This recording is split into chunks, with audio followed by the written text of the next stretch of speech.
Valuing your time is easier said than done. At the end of the day, we all are struggling with valuing our time, how we can get the most value out of our time, and essentially that work-life balance.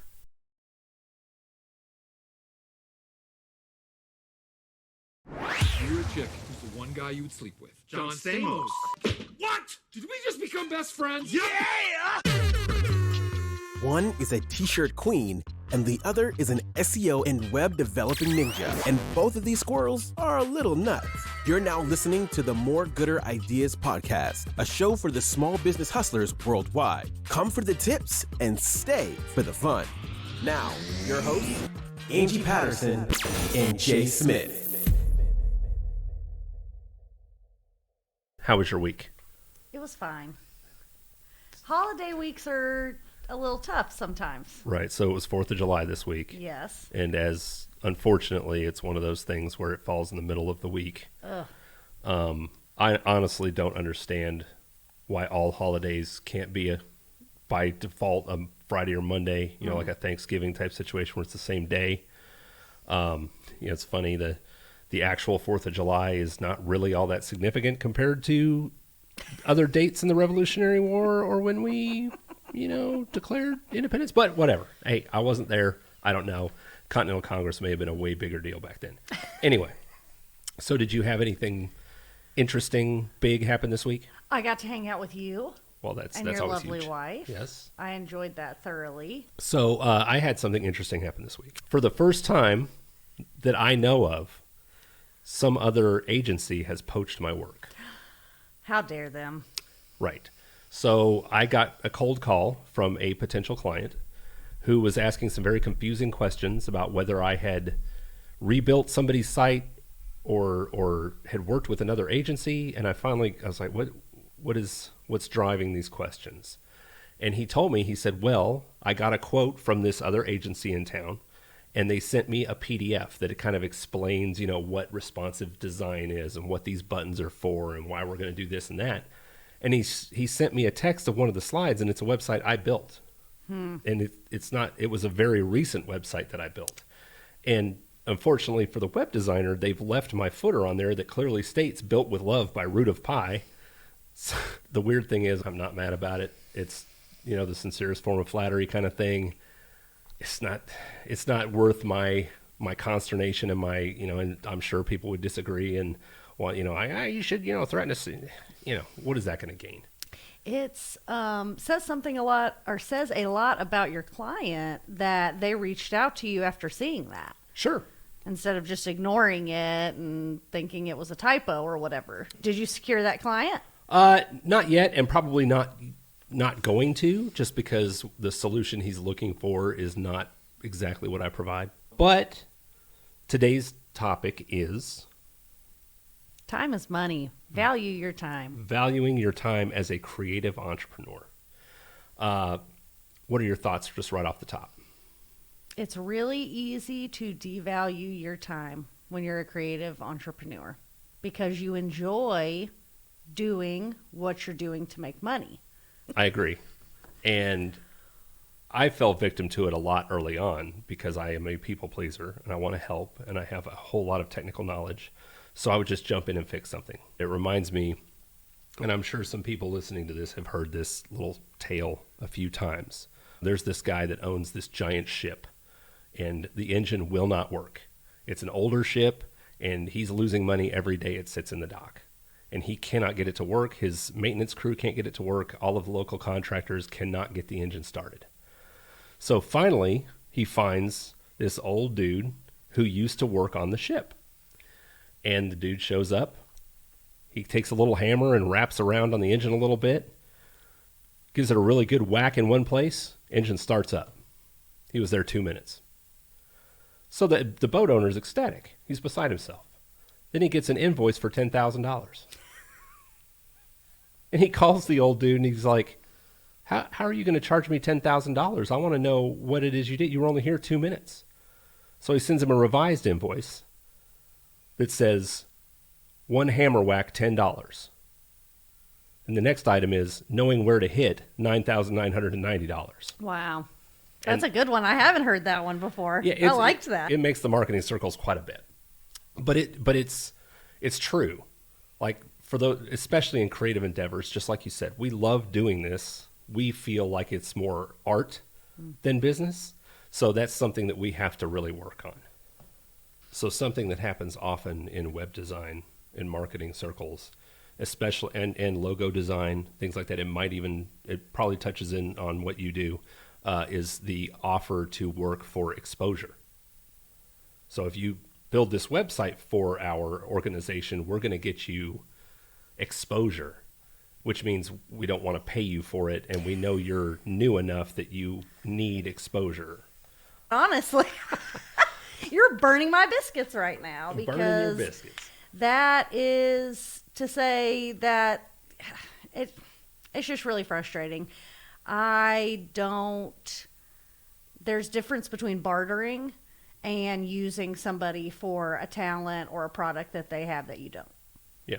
There's a big difference in that, because bartering is totally cool. Sure. We exchange services, we can exchange products, contacts, but then you're both getting the value.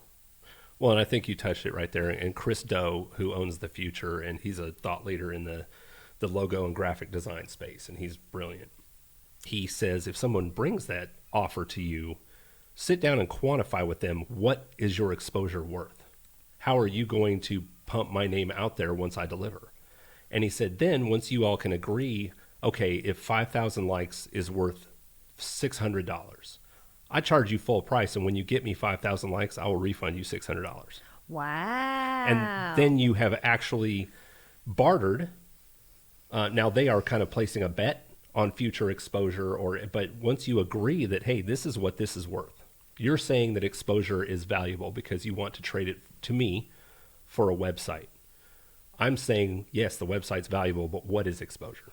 And who are you exposing it to? Exactly. So if you're building a website for a photography business, people looking for photography services are the ones who are going to be most exposed to that. They're not necessarily looking for somebody to build them a website. Right. Are you getting put in front of your ideal customer? Sure. I would say, so there's two little kind of gotchas here.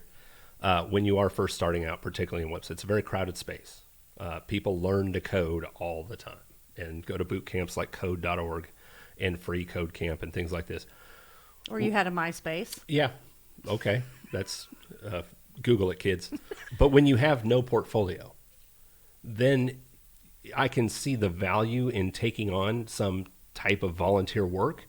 What I would suggest to people starting out is do it for an organization that means something to you. That's a great piece of advice. If animals are your passion, find a local animal charity that needs help. Because you are getting a value from that. Absolutely. You believe in that cause, Yep. and you're getting, maybe it's more of an emotional or spiritual value, but that is still a value. Well, and you also get a portfolio piece, which you need. People want to see your work. Coming into it with wide eyes and them understanding that you're doing it because you are passionate about it, you also are learning, but they're going to be a lot more receptive to helping you gain more business or gain notoriety, rather than approaching a web designer that you don't know and offering them exposure in lieu of work. To me means you're not as mature of a business as you need to be if you have no marketing budget. That's burn. Well, that's what it is. I mean, if I burn people who aren't willing to pay for websites, that's not really my market. Exactly. That's not your customer. Just to kind of tag on to what you were saying about when you're in that starting out phase, there are a lot of ways, if you're a product-based business like I am, where you can do something for low cost or no cost that also is not going to devalue your actual time. There's ways that you can spend very little time and very little money to get that same effect. And that's something you really have to evaluate when you're going into it. Is I'm not necessarily going to volunteer to make somebody 100 shirts in a week that they need rushed, because that's not going to help me. Here's a kind of a different angle on this that I'd like to get your thoughts on, and it's understanding your full costs. Ugh. I see this. I've done it. I have seen, and I see a lot of creatives do it, where they think, okay, it costs me $200 a month in raw t-shirts. It costs me this for the ink. It costs me this for the computer program. And they're not recognizing taxes. They're not recognizing how much they spend on booth rental at a vendor event. It's giving me heartburn. Well, you come from a retail background, though. So before you started your own business, you have a far firmer grasp, I'm expecting, than a lot of solopreneurs who just start up an Etsy shop or something like that. I would like to think I do. Yeah. Doesn't mean I always execute it that way. Sure. But yes. And when you start thinking about those things, is there a business term, the not so obvious cost? Is that the hidden costs, I think. Hidden costs. Then that's when you really start losing track of the value of your time.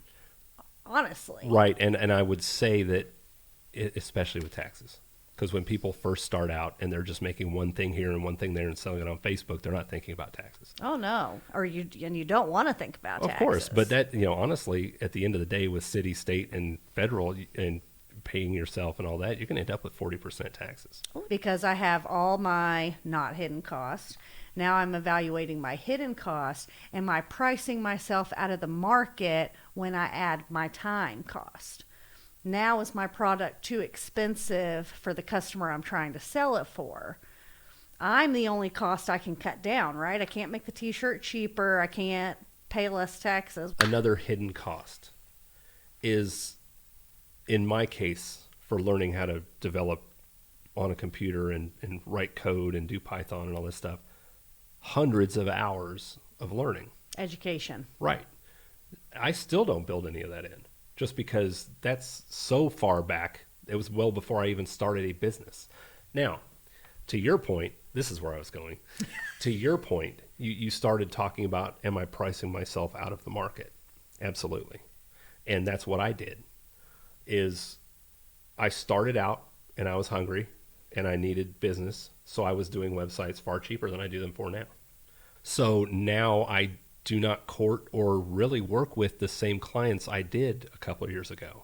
I have reinvested so much into the services that I offer that I have priced myself out of my original market. Is that a pro or a con? It's a pro. It means you're growing. The other direction to go there is to just continue optimizing what I do and get more margin out of what I'm doing for my existing market. But there's only so much, because, again, when it's a commodity, you're going to race to the bottom. And we really touched on this in the last episode, is when you're providing a commodity, then it becomes about what are you really selling? And then it becomes the transformation. Why do people want to buy from Sandy Pants Customs as opposed to wherever else? Yes. Where is the customer finding the value in your product? When I was brainstorming about what I could bring to the conversation today, something that kept coming to the forefront of my mind was how undervaluing yourself not only sets up you for failure, but you're also setting up your fellow entrepreneurs for failure as well. When you're underpricing your product or your service, you're also devaluing the other people around you who are valuing their time. Racing to the bottom. But now people, the customer, they're thinking that I'm trying to get one over on them. Sure. When I'm really just valuing my creative process, I'm valuing my time in not only creating that product, but conceptualizing it. I think in this case, it becomes really important. And I'm starting to see that this is going to become a really recurring theme for us. And that is... how good looking we are. Well, that's okay. But and you're selling the experience. You know, we kicked around the whole Joe Dirt thing last time. Yes. We talked about how engaging you are. So I think that's just one of the many things that differentiates you. And I think that's what... because you need to sell the transformation. We all need to sell the transformation. Nobody wakes up and says, God, I'd really love to have a website. I would love so much right now to have a website. I need a new website. They think that that's what they're thinking. But what they really think is, my business is growing to the point where people are wanting to look me up online, and I need somewhere for them to land that makes me look valid. I need them somewhere where they can go to send me an email. I need somewhere they can go to see all the products I sell. legitimize Exactly. myself. Things like that. Nobody's like, I would love to pay somebody so I can have a website. They want more business or, like you said, legitimacy. Funny that you bring up websites, because one of the core reasons why I wanted a website was because I was spending a lot of time going back and forth with customers. And I love it. I love talking to people. I love getting to know what they like. But that's time, and time is money. Okay? Certainly. And I think it's a really good exercise for any entrepreneur, but definitely for those that are starting out. You really need to take an entire inventory of all your costs. Include your time in there, because and your time is probably going to be the last line item, and because you're not going to drive a per hour cost on that until you look at how much money you bring in, apply it to the table of costs, and recognize that you're making $3 an hour. And you would not accept that if you were going into an office or Absolutely. a restaurant and working. You absolutely wouldn't accept that. Right. Not to say that I want to encourage anyone to do this and I'm saying, you need to look at this and realize that you shouldn't be doing that. That's not at all what I'm saying. What I'm saying is those are facts. Your costs are the facts of your business. Knowing that will help you make better decisions on whether you want to chase a new shiny object, offer a new product, sell to this person at this rate, or if you need to step up your game and find something more profitable to add to your line. Amen. And I struggle a lot with setting boundaries with my customers, because I know I'm repeating myself, but I enjoy talking to my customers. Sure. I enjoy getting to know what they like. I find a benefit in that for my business. But I'm a mother of young children. A lot of my customers are mothers of young children. And I will get a message at 11 o'clock at night. And I know in my mind, this is probably the only free time they had all day. I need to get on there and message them back. I devalue my time by not realizing this is also the only free time I got today. I worked from the time I got up until now on my business. I can message them back in the morning. And if they don't get back to me immediately, that's fine. I'm not at the beck and call of my customer, and that's so hard because I'm like you. I'm a people pleaser. I want to serve my customers, but not at the detriment to myself. Yeah. And I struggle finding that balance. Well, and the business side of it is it's absolutely unscalable. Like, you're going to hit a ceiling pretty quick if you're going to continue to basically always be available verbally with a customer. Having clear boundaries saves a lot of angst and detriment down the road. And what we're starting to kind of poke into is the spotlight effect. It's a cognitive bias where we think people are thinking about us way more than they do. Well, it's true. And so I have that. we all have it. It's a human cognitive bias. If you don't, then you're broken. They're waiting for me to message them back. Right. I have got to get back to them because they're waiting for me. They sent Sandy Pants a message at 11 p.m. and by God, it's 8 a.m. and I have not heard from you yet. There are people out there like that. You do not want them as your customer. The vast majority of other people send the message and they're on social media, so they have moved on. Right? So you also mentioned a while back the vendor next to you who's kind of racing to the bottom and outpricing. And I think that brings up another kind of bullet point I wanted to talk about, which is the evils of comparison. Web designer. I know personally at least 5 different agency owners in this city alone. I know several more online.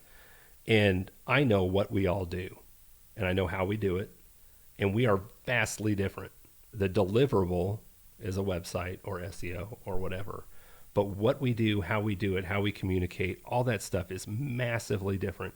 And to the point where it's so different that I never really fell into that trap of comparing myself. Lucky. Well, I don't know. I don't know that it was intentional. They're just not as good as you. Well, that too. But I remember the first handful of vendor events I did, I would go through the list of vendors and I would look up every single one on Facebook.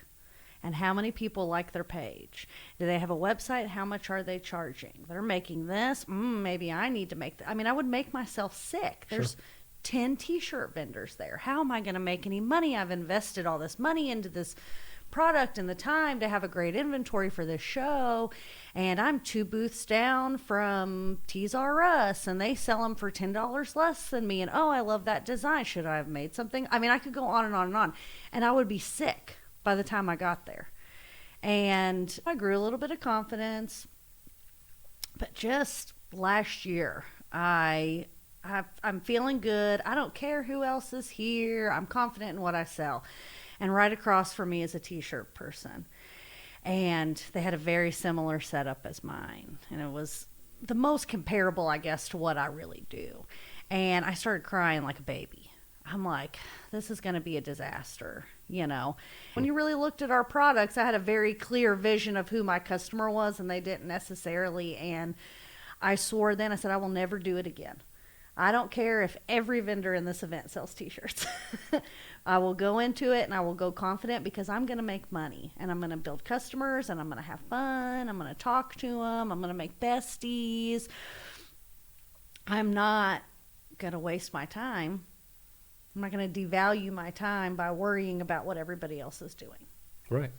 And we have grown more in the last 6 months. I mean, I don't want to say that there's a direct correlation there, but when I stopped giving a F about what everybody else was doing, that's when my story, my transformation really was coming through.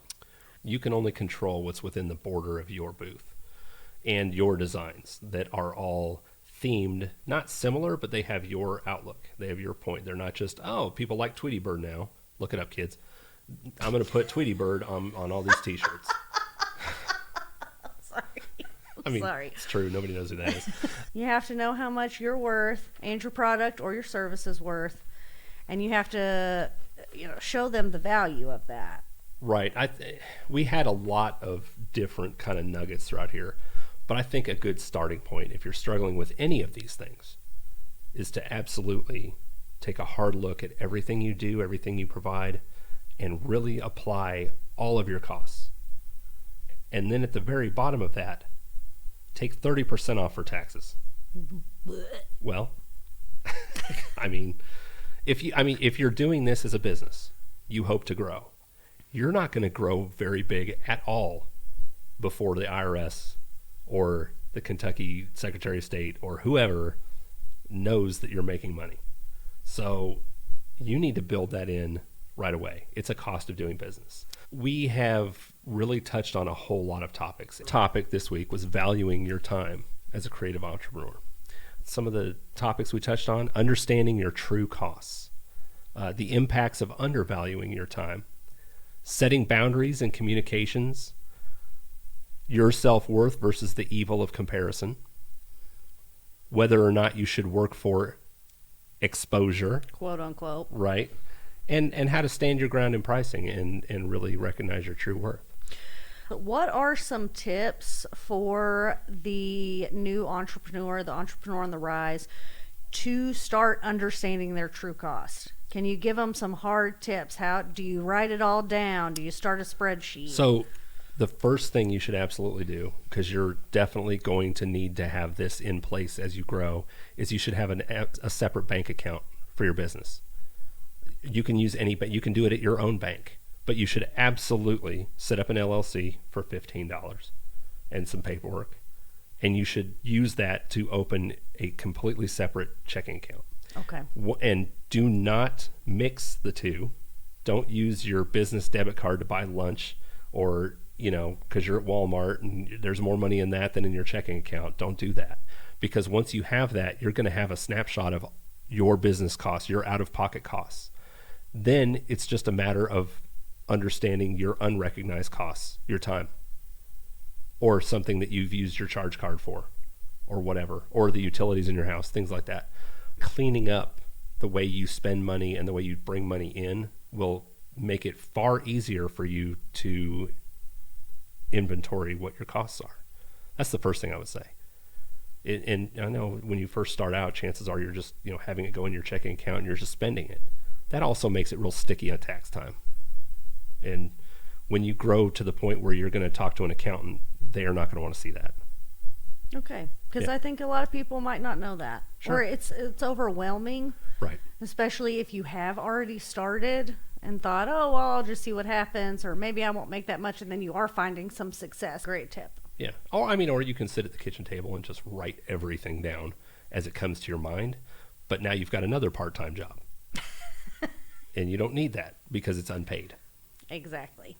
What kind of value are you getting from your time? Yeah. What do you recommend, or what have you seen work before about setting those expectations with the customer? Put it on paper. Okay. Here's what I deliver. And you can get in detail in there. I will make a custom design on Canva or on Adobe, whatever. It will be sent for approval. That's our first milestone. Once you approve it, you've approved it. Then I will commence manufacture. Manufacture will happen on this timeline, and you will get a sample. And I'm not putting steps in. I don't know what this process is, but you'll get a sample. So basically, you're just outlining the expectations, and that is what allows people to understand. Okay, this is what I'm going to get. This is my responsibility here. Here's what happens when things don't go right. My MSA is full of that stuff. If your website goes down, what happens? If you fail to get me information I need to finish your website in a timely manner, here's what happens. If for whatever reason we absolutely cannot come together on it, here's what happens at the very end, where this is how we deal with it legally. The side benefit of having something like that is you look a lot more valid to that potential client than many of your competitors. And I don't think there's anything wrong with having something like that, even as somebody who makes t-shirts or a product, because no one else is doing it, but it does protect you. You need the transparency. Mm-hmm. A really great point too is that it's not always going to work, right? It's really easy for us to sit here and say, this is what you need to do. Right. Don't devalue yourself. Don't do stuff for free. But you really sometimes won't know if that value is there or not until you try. You have to try stuff, and sometimes you are going to lose some of your time, some of your money, some of your sanity, hair. If you still have it. You do have to try, and you have to go back and find that learning lesson of where did this bring me value, or where did I kind of mess up that this didn't bring value to my time. Sure. Okay. I felt like that was a good wrap up. Yeah, I think so. Whew. And you know what? Real talk, I struggle with valuing my time. We all do. That is a huge struggle for me. So I feel almost like a hypocrite trying to be like, this is what you should do to try and value your time, when I know that last night I was up until midnight. Wait, start that thought over and say it like you're wrapping up this episode with it. What was I saying? You were saying that, and I feel the same way, that we feel like we're coming across as we're the expert, do this and you'll be great. Whereas we are doing these things, we are making these mistakes, and this is what we understand to be best practices. However, we still struggle with them. Valuing your time is easier said than done. At the end of the day, we all are struggling with valuing our time, how we can get the most value out of our time, and essentially that work-life balance of getting the value of what you're putting into your business without sacrificing all the other parts of your life. And I think our conversation today hopefully will help people see that we're trying to figure it out too. And it's a struggle. We're riding that struggle bus with you. And I hope that something we came with today will help you in valuing your time more. And hopefully it'll help us in valuing our time more too. Absolutely. I couldn't have said it any better. No, I'm serious. That was awesome. Thanks for checking out this episode of the More Gooder Podcast. Make sure to follow us on Instagram and Twitter at More Gooder Ideas, and search us up on Facebook, the More Gooder Ideas Podcast. And don't forget to like and subscribe on your favorite podcast platform so you never miss an episode. Love churros. Fucking love churros.